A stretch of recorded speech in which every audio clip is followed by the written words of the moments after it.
नमस्कार, मैं हूं हिना। आप देख रहे हैं हमारा खास कार्यक्रम ग्रह नक्षत्र और आप। विवाह हमारे जीवन में एक नए पड़ाव की शुरुआत करता है। सही समय पर विवाह हो जाए तो ये सबके लिए लाभकारी होता है, लेकिन कई बार ऐसा होता है कि उम्र निकलती जाती है लेकिन विवाह में विलंब होता चला जाता है। इसमें कौन से ग्रह कारक होते हैं? कौन से ऐसे ग्रह होते हैं जो विवाह में विलंब के जिम्मेदार होते हैं? किन कारणों से होता है विवाह में विलंब? किन ग्रहों से मिलता है वैवाहिक सुख? सुखमय वैवाहिक जीवन पाने और विवाह में विलंब दूर करने के अचूक उपाय।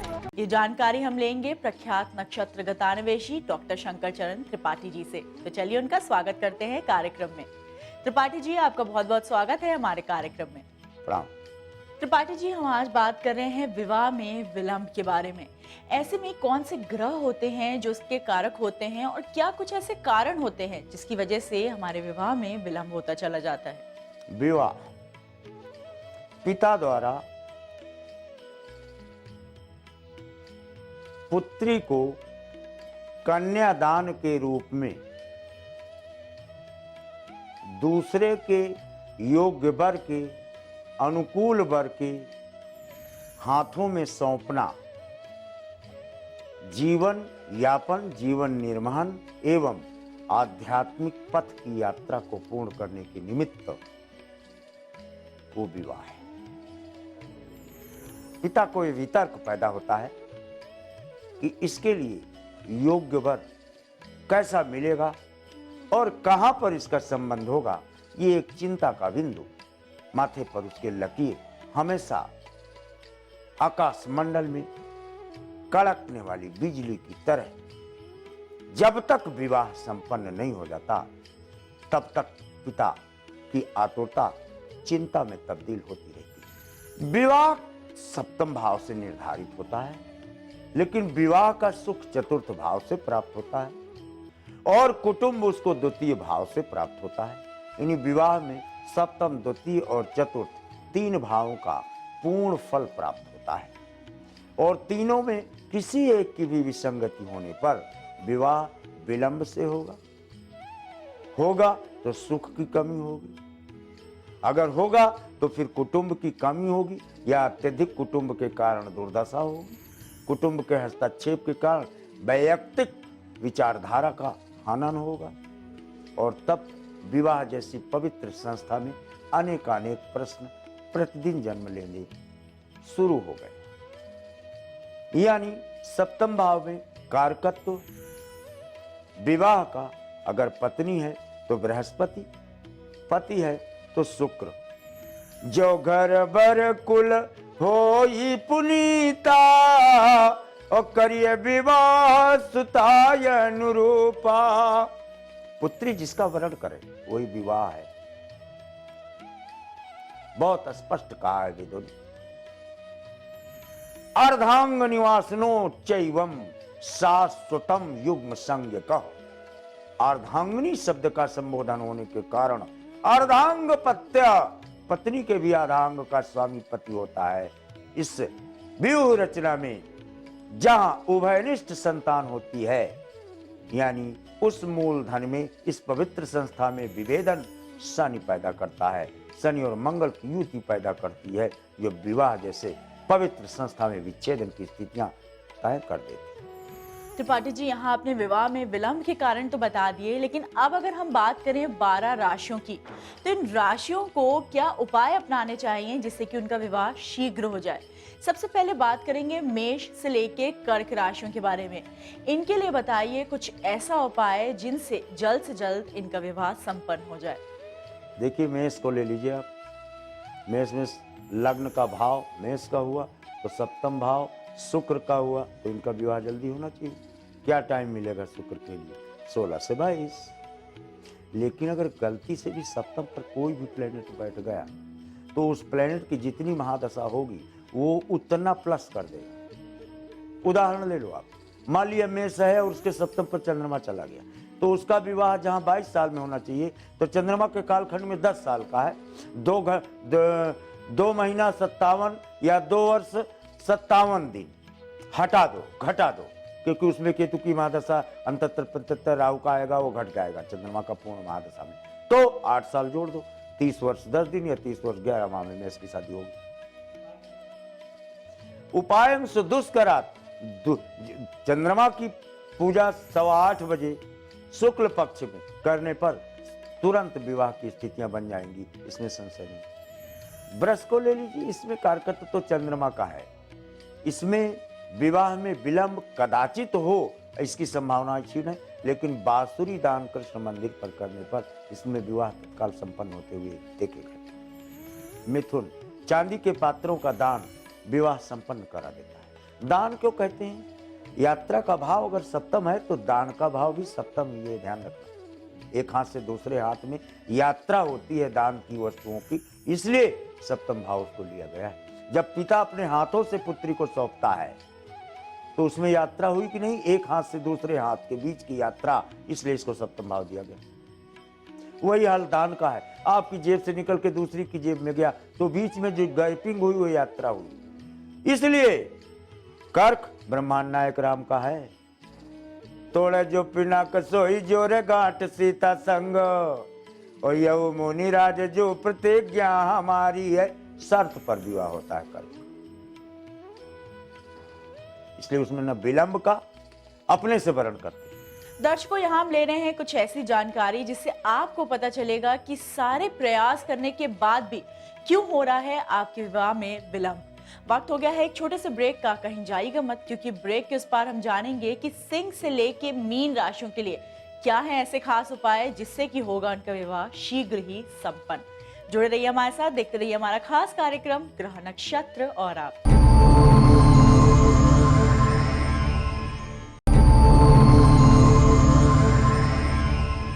ब्रेक के बाद स्वागत है आपका। आप देख रहे हैं हमारा खास कार्यक्रम ग्रह नक्षत्र और आप।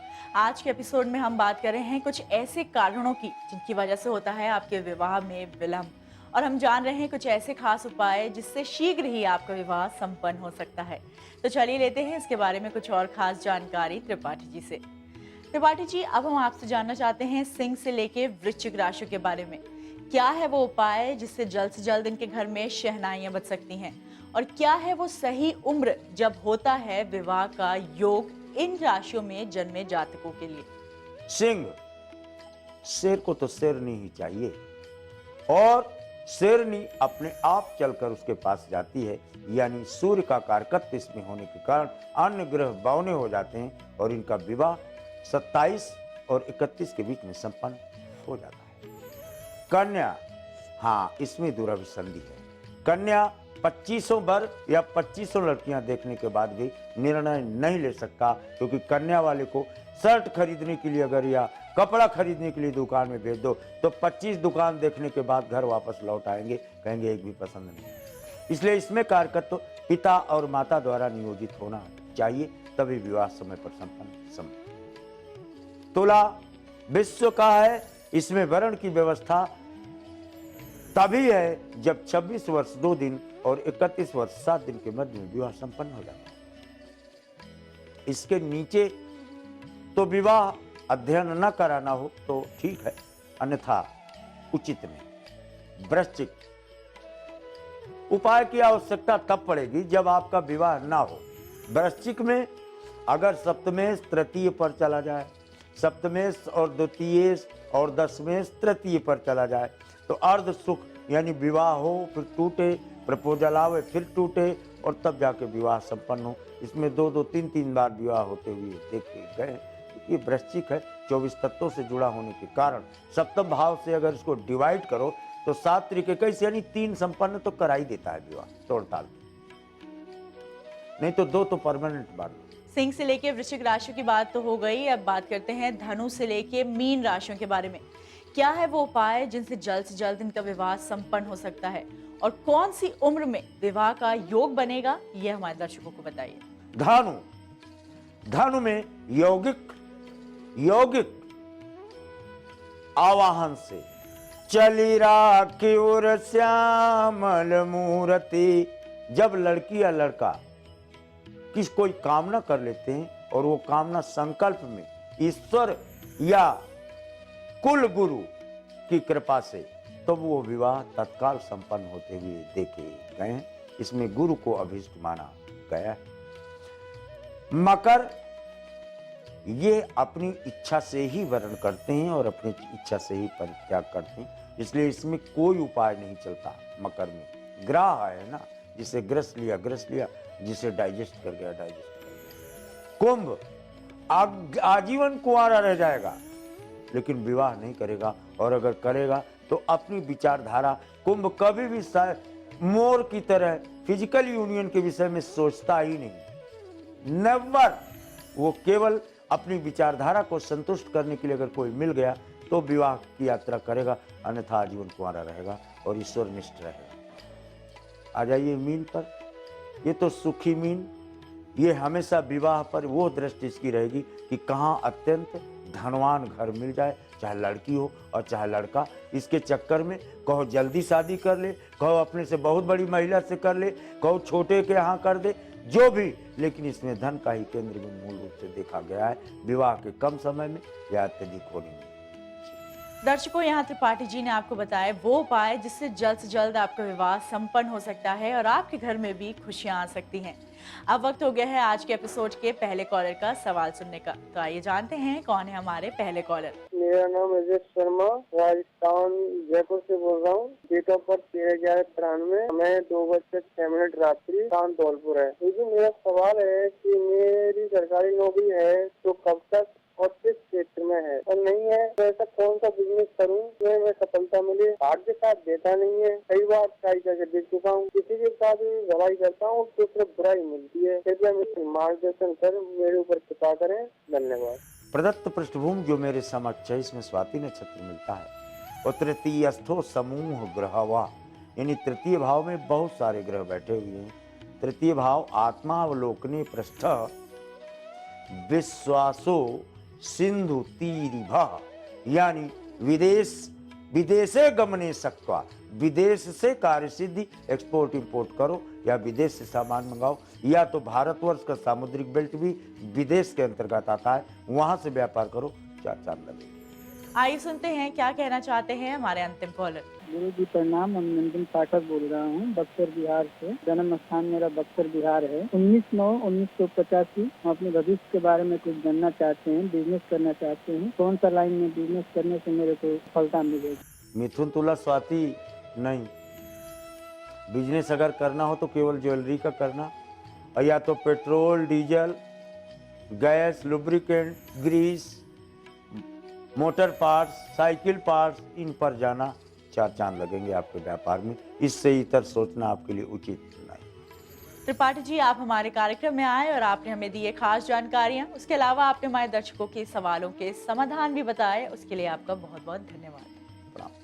दर्शकों, इसी के साथ वक्त हो गया है एक छोटे से ब्रेक का। कहीं जाइएगा मत, क्योंकि ब्रेक के उस पार आचार्य राजेश जी आपको बताएंगे शीतला माता के व्रत और पूजन से लाभ मिलेंगे भरपूर।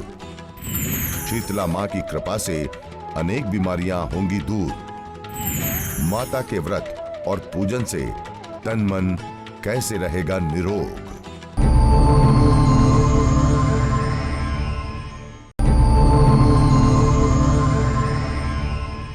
ब्रेक के बाद स्वागत है आपका। आप देख रहे हैं हमारा खास कार्यक्रम ग्रह नक्षत्र और आप। चलिए कार्यक्रम को आगे बढ़ाते हैं और सबसे पहले स्वागत करते हैं आचार्य राजेश जी का। राजेश जी, आपका बहुत बहुत स्वागत है हमारे कार्यक्रम में। नमस्कार। आज है 19 मार्च, दिन रविवार। क्या कहता है आज का पंचांग, आइए जानते हैं राजेश जी से। चैत्र मास कृष्ण पक्ष सप्तमी तिथि, आज रविवार है। शुभ समय दोपहर 3 बजे से दोपहर 4:30 तक, राहु काल दोपहर 4:30 से सायंकाल 6 बजे तक। आज चंद्रमा रहेंगे वृश्चिक राशि में। राजेश जी, जैसा कि आज शीतला सप्तमी का व्रत है, आज के दिन कौन सा ऐसा उपाय है जिसे करने से लाभ प्राप्त हो सकता है?